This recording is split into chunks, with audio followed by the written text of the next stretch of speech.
FOG Andrew here from the Family of Gamers. Welcome, War Gamers, to an exciting, awesome episode. All right. Okay. All right. This is probably my, I would say, most anticipated unboxing of the year so far.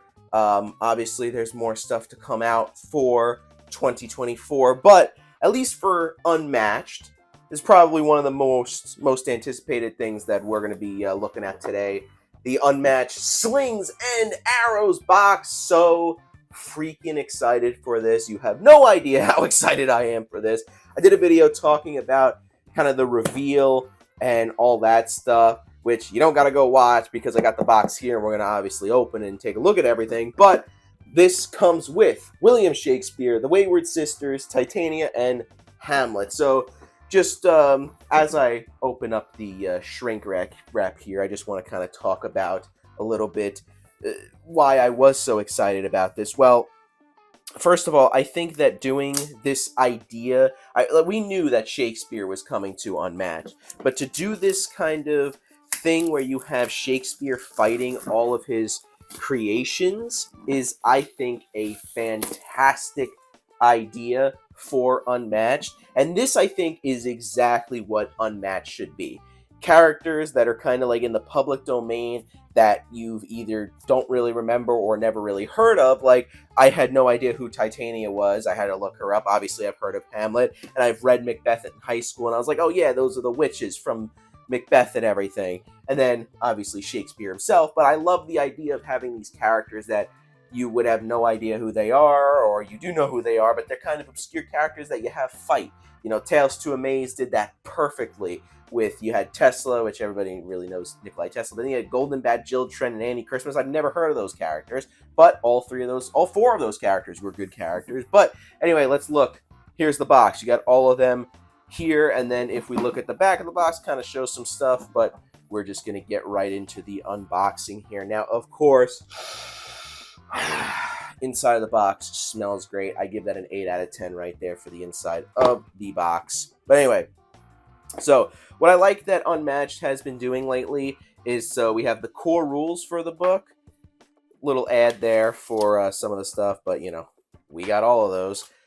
Then the set rules. I think that's a good idea because, so just in case this is your first box, you get the core rules in here, and also, you know, they can just kind of reprint the same exact book and put it in every single thing. Smart idea. I think that's a good idea. Then having the set rules with how the different characters work. So if this isn't your first set, or if it is your first set, you get a rule book, and then you also get the core, the rules for the characters in the set. So definitely a good idea to do that. Let's just quickly look here. I like the kind of style that the set rules are in here. Cool looking skull there. We got some stuff there. Gives you kind of the little bit of, looks like, lore for each of them. So yeah, Titania's from Midsummer's Night's Dream. Hamlet's from Hamlet. And then Wayward Sister are from Macbeth, right? Doesn't say, but I'm pretty sure that those are the witches from Macbeth there. All right, so first of all, we have the Wayward Sisters movement dials and cauldron, which we're gonna get to. We're gonna get to how the Wayward Sisters and pretty much all the characters work in the box. We have the Hamlet dial, and then Rosencrantz and Guildenstern health tokens, and then his to be or not to be token. Then you have Titania and Oberon's health dials, and then Shakespeare's health dial there. So we'll take a look at some of that stuff when we actually talk about the characters. So one of the things that I love about Unmatched is the variety of boards. You know, some of my favorites are like Soho and Baskerville Manor. I even like King Solomon's Mine for, you know, a 2-player board. Raptor Paddock. I like the maps mostly that kind of add like a new take or spin on how Unmatched works. That's why I like those Marvel maps. Those had items, completely changes the game completely. So for this set, Slings and Arrows, you get the Globe Theater. Now, there isn't necessarily anything crazy about the Globe Theater, but a couple things to note. This space and this space have one zone, like this space and this space over here. Those are the only spaces in those zones. So you have this one is its own zone, and this space is its own zone. So a little interesting. You can't really like get up here, and if you're ranged, shoot down or anything, unless you're like bullseye or something. These two spots look interesting here. That can kind of get you a pretty good vantage point if you're a ranged character to kind of shoot all around there. But interesting board, fitting for obviously Shakespeare. Unfortunately, the other side is the same exact board. It's just you see more of the artwork here. So the zones are on the rings of the spaces.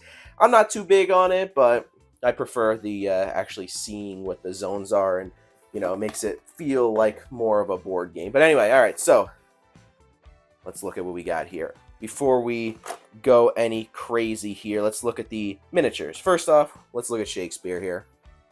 Shakespeare's mini looks cool. He looks very stoic and cool there with his pen and paper there, looking pretty cool.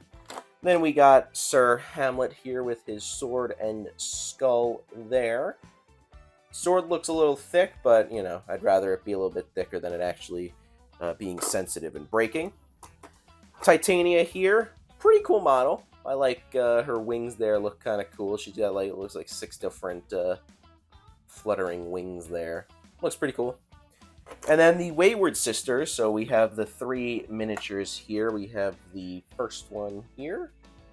Looks cool. She's like jumping out at you. She's a little spooky. And then we have the second one here. Again, looking pretty, come on, focus, pretty cool there. And then we have the third one. Looks cool. Of course, Restoration Games knocks it out of the park with the miniatures. The other thing they knock it out of the park with are the box inserts here. So, as you can see here, you get your stuff for the health dials and everything. This looks like the sidekick tokens here. They kind of wrap them up a little nicely in there, which is kind of sweet. So I believe these tokens are the newer tokens. They definitely changed the tokens from the original tokens in the earlier boxes. But here we have Shakespeare's actors. So it looks like they're pretty much the same. Both sides have either a male or female actor on there, so you kind of change it up there. What's cool is you got the Shakespeare, stuff here, so you can put them in there. You have Rosencrantz and Guildenstern there, the sidekick token for them. And then you got Oberon for Titania there, and then the Wayward Sisters are a single, triple fighter, whatever you want to call it. But the main event is to actually get to looking at the cards. So I know a lot of people were saying that the cards or these characters are definitely a little bit more, I guess, tricky or a little bit more advanced than some of the other Unmatched boxes, but that will be to be determined right now. But let me smell that Shakespeare deck right there. Love that new card smell. Anyway, we got Shakespeare here. We're going to go over each character one by one here. We have Shakespeare, melee character with 13 health, move of 2. He's got 3 health, 1 actors, also melee. He's got his iambic pentameter. After you attack or defend, add your card to your line. When your line is 10 or more syllables, discard your line. If there are exactly 10 syllables, resolve the completion effect on the last card. So essentially how it's going to work is you got your deck of Shakespeare cards. There is the back of the cards. But you got his cards here. And each card has syllables for the name of the cards. And it tells you how many syllables they have. So basically what you do is, let's say I play this this 6 card, My Kingdom for a Horse. It is a 5 attack, but it doesn't have any effect. But then, instead of it going to my discard pile when I attack with it, it goes into my line of cards. So then, let's say after that, I play Alas, which gives me a versatile 2, which is after you lost the combat, Shakespeare recovers 1 health. He's got a 2-syllable thing there. And then let's say, for example, I play Revise, which is a 1 versatile. After combat, draw 1 card. If you won the combat, draw 2 cards instead. Then those 3 cards are in my line. So I have 6, 2, and 2. That is 10 syllables, meaning that whatever the blue ability is here, I get to resolve that because I have hit exactly 10 syllables. So then you have to, it says it in the rulebook, you specifically have to read the titles.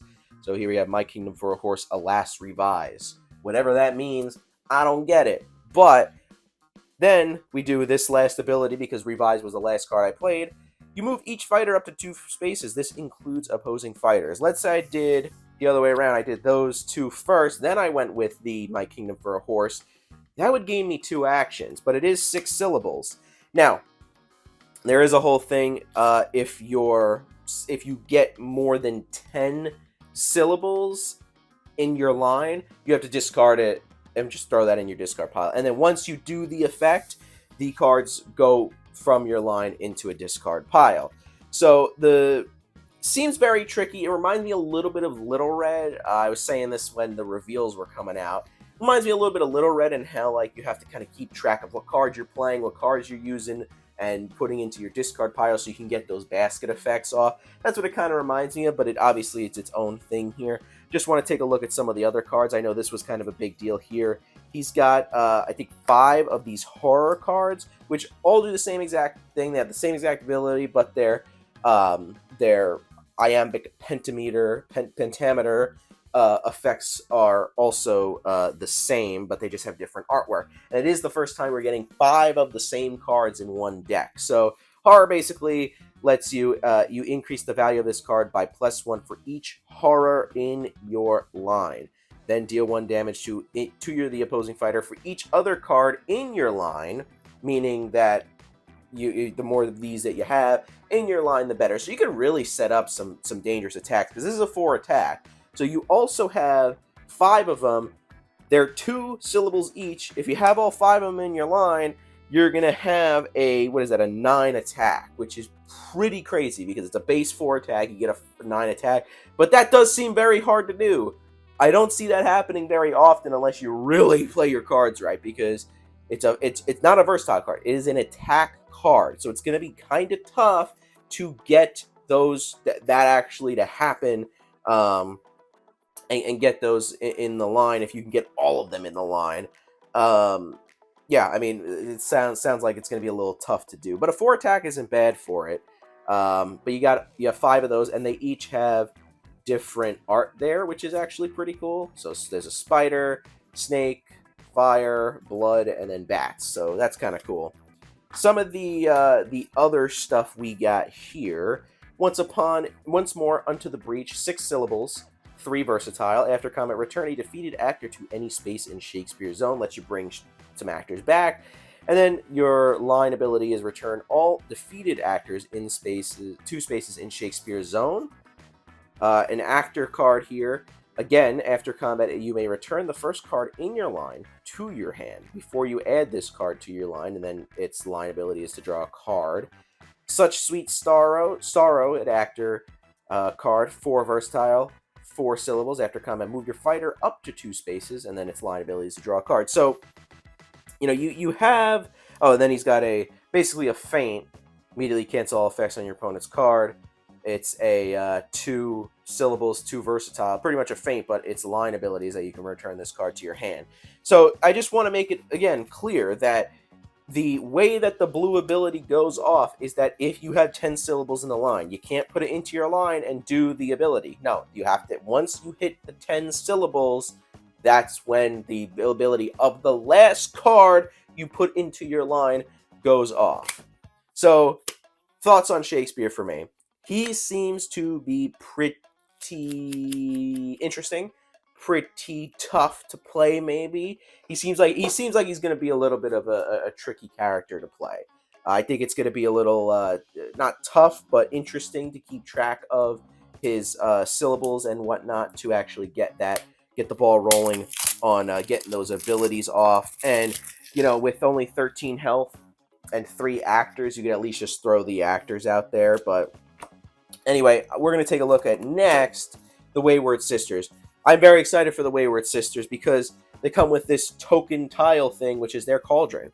So the thing is with the the Wayward Sisters here is that they are a melee character with 6 health each. Remember, there are 3 of them with a move of 2. They have the Bubbling Brew. Your cards go into your cauldron instead of your discard pile. After you attack, you may cast 1 spell that you have the ingredients for if you do discard all the cards in your cauldron. So basically what happens is the cards in their deck have different symbols on it. So they have this like chicken's foot, a snake, and then a bat. So when, let's say I get, some cards in there or whatever, I can spend the cards in the cauldron to do a spell after I attack. Now, I can spend, for the example, there's 4 spells, so you can spend a snake and a bat to draw 1 card, and one of your fighters recovers 1 health. Not bad. You get a snake and a chicken foot, you can do a move any fighter up to 3 spaces. That's not bad either. And that, I guess, counts as opposing fighters, too, because it just says any fighter. A chicken foot and a bat deal 1 damage to a fighter that shares a zone with any of your fighters. Not too bad. And then a snake, chicken foot, and a bat gain 1 action. Okay, not too shabby there. But again, all the characters in here seem a little extra than other characters that are in Unmatched. So let's take a look at what they got. There is the card back for them. That's really cool, turned into the skull there. I love the writing on the cards, because if you look at Shakespeare's card back, he doesn't really have the writing, he just has it on the papers there, but the card backs of the other characters do have writing on it, which is pretty cool. Alright, so let's take a look. We got Toil and Trouble. During combat, increase the value of this card by +1 for each ingredient symbol in your cauldron. So that could go up to I guess a 5, because there's 3 different ones. So a 5 defense isn't bad if you got all 3 in there. Plus, if you attack, again, you cast a spell after you attack. So it's a little limiting. You can't do it just whenever you want. You can cast a spell at the beginning of your turn. You have to do it after an attack. So, that's an interesting way to do things. Now, the other thing is, too, if you have, let's say, like 10 cards in your cauldron and you do 1 spell, they're all gone. So you don't just get rid of the ingredients you use. You get rid of everything in your cauldron. So it makes them a little bit limiting, but also balanced, compared to other characters. Curious Familiar is a 2 versatile. After combat, return a card in your cauldron to your hand. Not too bad there. All-Seeing Familiar, immediately return a card in your discard pile to your cauldron. Not bad there. After combat, if you won the combat, look at the top card of your deck and put it into your hand or your cauldron. Not bad there. Double. During combat, increase the value of this card by +1 for each different ingredient symbol in your cauldron, but it's a 3 attack. And then Fireburn and Cauldron Bubble. Immediately return a card in your discard pile to your cauldron there. Hurly Burly there during combat is a 3 attack, by the way. Reveal the top card of your deck. Your opponent chooses 1. You put that card in your hand or put that card in your cauldron and add its boost value to this card's value. Not too shabby there. I like that a lot. Then they do have some schemes in here. They got 2 prophecy cards. Look at the top 4 cards of your deck. Put 2 of them in your hand and the other 2 back on the top of your deck in any order. Not bad there. Definitely going to help with playing out your spells and stuff. Another scheme, Something Wicked This Way Comes. Cast any spell, then cast a different spell. Do not discard any cards from your cauldron to cast these spells. That is pretty gosh darn good. They also have cards in here. The stars align. The combat value of this card is equal to the number of different zones all of your fighters are in. That's not bad either. So that could be pretty deadly. But that... what's it called? What is it? The Something Wicked This Way Comes. That seems like a pretty powerful card for the Wayward Sisters to basically cast 2 spells for free, and then if you attack, you could probably cast another one. It looks like, yeah. So cast any spell, then cast a different spell. Do not discard any cards from your cauldron to cast these spells. That seems like a killer move there. Okay, that seems like a killer move. You could gain an action and then do some damage, or if you need to move or heal, great. The spells, I love this cauldron tile a lot. I think this is a great idea. And I think that very interesting kind of play style there for the Wayward Sisters. I think it's a good idea. and very fitting that they're kind of doing some spells and stuff like that. I know when we saw some stuff about it, there was like, oh yeah, the Wayward Sisters are casting spells. I'm like, okay, so is it going to be like Doctor Strange? They're just using cards in the deck? No, they're actually, you have like, card management, not just a discard pile, but your cauldron. Great idea. Love it, love it, love it, love it, love it. So, next up, we are going to be talking about Hamlet. Let me also get his token here just so we have it. Now, Hamlet seemed like one of the more basic characters compared to some of the other characters in this set. But nonetheless, we're gonna look at him right now. There is his card back again. Has the text back there. Looks sweet. Hamlet is a melee character with 15 health. He has a move of 2. He has Rosencrantz and Guildenstern. Melee character with 6 health. It's weird that there's 2 dudes as one sidekick token. I thought maybe he was going to have like Oda Nobunaga, who's got 2 honor guard that have 6 health each. But no, he's got 1 token that is 6 health with 2 guys on it. I guess I don't know the lore and everything with Hamlet. I've never read it, but I guess maybe that's something in the book. Who the hell knows? I don't. Anyway, he's got the question. So, at the start of your turn, choose to be or not to be. If you choose not to be, deal 2 damage to one of your fighters. Meaning you could do that to your sidekick or Hamlet himself. He's got this token to kind of keep track here, whether or not to be or not to be there. So, yeah. If you are to be, though, on the to be side, when you maneuver, draw 1 additional card, and if you're on the not to be side, you add +2 to the value of Hamlet's attacks. He seems like to be a beater. Holy crap. Okay, so if you're on the to be side, again, you're getting 1 additional card for maneuvering. You're getting 2 cards for maneuvering. That's crazy. Not to be, you add +2 to the value of your attacks. Hamlet's attacks, not your sidekick's attacks. That's pretty good, okay? Because the only thing is if you're going to switch back and forth, you are going to take the damage. But again, you're kind of... It seems like Hamlet's like kind of like having like a race to just take out the other character as soon as possible, because he's going to either die from exhaustion or die from keep switching back and forth and losing health if you're not doing the damage to your sidekick there. But let's look at some of his cards that he has. Blood will have blood. After combat, if Hamlet took damage this turn, deal 1 damage to the opposing fighter, which is a 2 versatile there.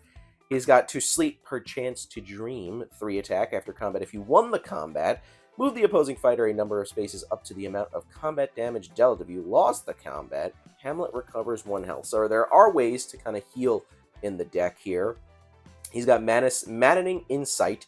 During combat, the value of this card is equal to the number of cards in your hand. After combat, if you won the combat, your opponent discards 1 card. Not too bad. So you can get this up to like maybe a 7 or a 6 attack. A 7 or a 6 defense, because it's not a versatile card.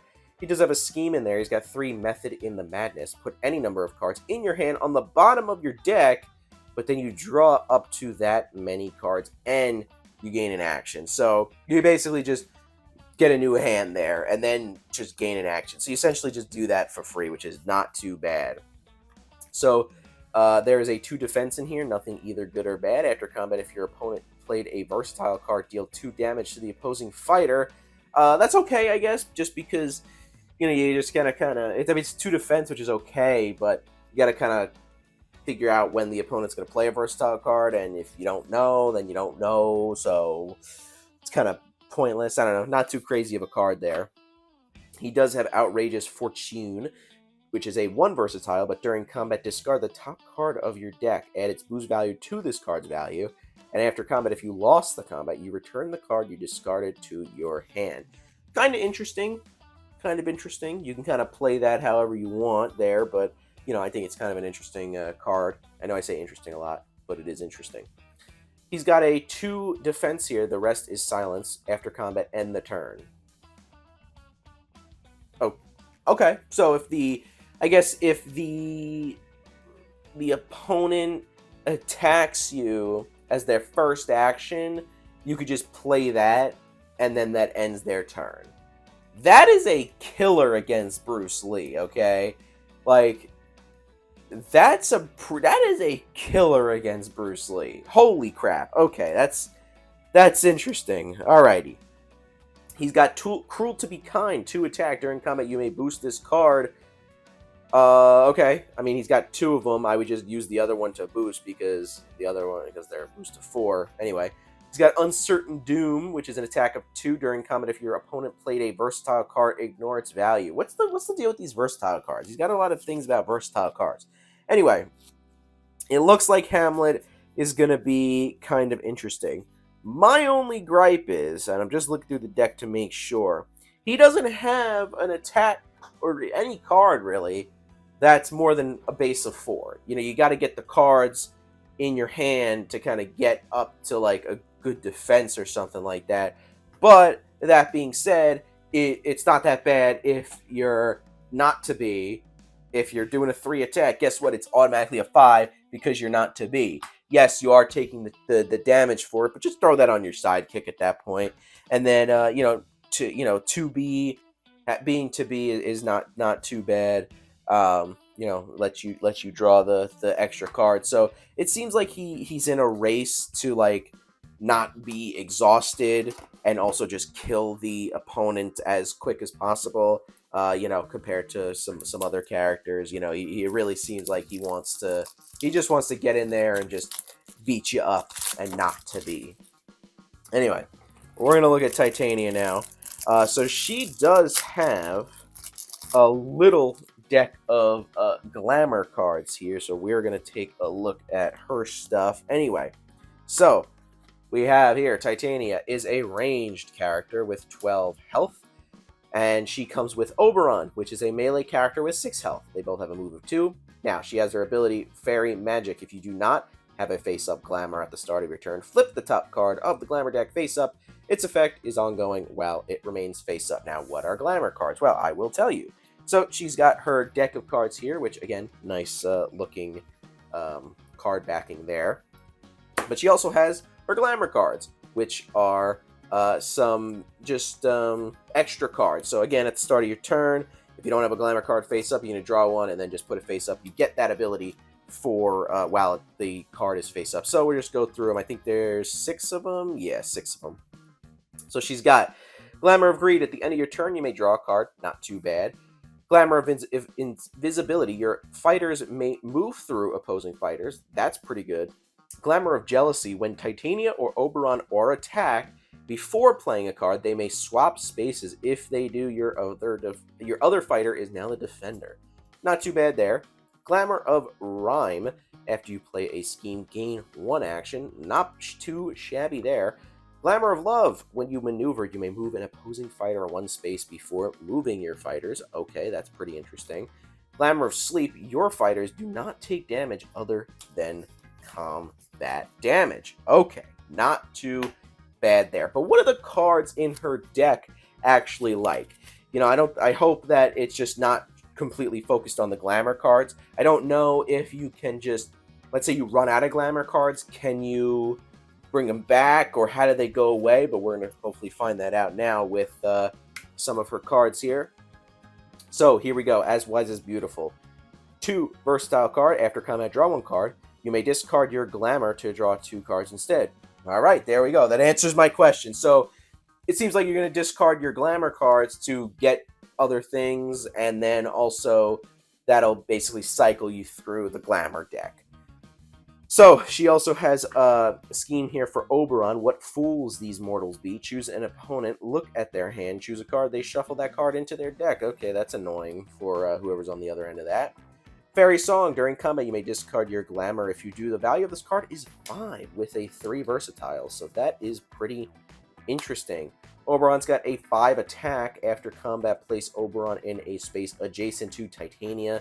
Met by Moonlight is the name of the card there. Not too shabby there for Oberon. Parting Gift. After combat, you may deal 2 damage to each fighter in the combat. That's not bad either. Protection of the Fairy Woods. Immediately, you may discard your Glamour. If you do, cancel all effects on your opponent's card. That is not bad either. Looks like she has a scheme there. This was interesting. So she's got a Momentary Glance, which is deal 2 damage to any fighter in Titania's zone, which is from Medusa's deck. So it looks like Momentary Glance is not a Medusa exclusive card anymore. She's got a 3 versatile. The Moon Looks Down. After combat, put a discarded Glamour on the bottom of your Glamour deck. Whisked away after combat, move your fighter up to 2 spaces. You may discard your Glamour. If you do, place your fighter in any space. But a Dream, immediately cancel all effects on your opponent's card, ignore its value, and return it to your opponent's hand. Then you get to draw a card. Okay, interesting. Last but not least, she has Gift of the Fair Folk. Scheme card. Choose 2 different effects. One fighter recovers 2 health. Draw 2 cards, or move 2 fighters up to 2 spaces each. Alright, so, very interesting. Seems like there's going to be some interesting kind of play with her Glamours and then the stuff in her deck. She has a lot, maybe I'm just looking too deep into it. She's got a lot of versatile cards, so I mean, if Hamlet's going against her, I think she might have a little bit of a hard time just because he's got some of those cards that are like, if you played a versatile card, this happens. If you play a versatile card, this happens. But anyway, also, seems like an interesting character nonetheless. But what are my thoughts of the box altogether so far? First kind of impressions and thoughts here. They look good. Everything here looks good. Shakespeare and the Wayward Sisters seem kind of interesting with trying to line up certain cards. That's what they both seem like that they're doing. They both are trying to line up cards to make certain things happen. And Hamlet and Titania have like another extra thing added to their stuff. So all the characters in the box have an extra thing added to it. Shakespeare's got his line of cards that he's got to try to line up his syllables with. Wayward Sisters has a big-ass friggin' tile for their cauldron. Hamlet has the to be or not to be tile, and then Titania's got her Glamour's deck. So all of them have like an extra thing that no one else really has. You know, like Ghost Rider has his Hellfire, Beowulf has his Rage, you know, stuff like that. It's interesting. It's very interesting. Number one, I love this theme a lot. I think this theme is great. I'm glad that they're going back to just a non-IP box as a 4-character box. I don't think we've gotten a 4-character box in a while that wasn't Tales to Amaze for Unmatched Adventures. When was the last one? Was it Battle of Legends Volume 2? I think it might have been. And that I think was a while ago. So, because we mostly gotten, we got Sun's Origin, we got Houdini Genie, the 2-player boxes. Plus, we also got we got 5 friggin' marble boxes out of nowhere, which was crazy. But I'm glad that, Unmatched is kind of back. I feel like it's back to its roots. Unmatched is back to its roots, I guess. But yeah, so here's the tea, okay? This weekend, so this video is going up today. All this weekend, going to be battle reports for this box, okay? We're going to have the first battle report go out the next day, and then the next day after that, we'll have the second one going out. So we're all basically just going to try out the characters in the boxes and see how they are. So definitely stay tuned for that. It's going to be interesting. If you want to see how these characters play in Unmatched, definitely stay tuned for those. It's going to be some crazy stuff. I'm excited to actually get these on the table. And I'm excited to see also now with Unmatched Adventures out. I know I'm on a little bit of a tangent here, but just with Unmatched Adventures out, now it's like, not only am I excited to see how they work, 1v1 or 2v2 or whatever in a free-for-all, I'm also excited to see how they work in the cooperative sense, in Unmatched Adventures. So that's another thing that I'm kind of excited about to see how that works. So maybe we can try that out as well. But nonetheless, guys, that is it. Hope you enjoyed. Like I said, it's the weekend of Unmatched. We had a lot of Unmatched videos going out this week, so definitely stay tuned for the 2 battle reports that are coming out in the next 2 days. I'm excited for them. But anyway, guys, that's it. There's some videos on the screen that you can check out as well that we've posted on the channel before. I want to thank our Patreon supporters, our YouTube members, everybody that has supported us over the years over here on YouTube. Our link tree is also in the description. You can check out our social media links, our podcast, our Patreon, our Discord, all that stuff. Check it out, guys. See you in the next one.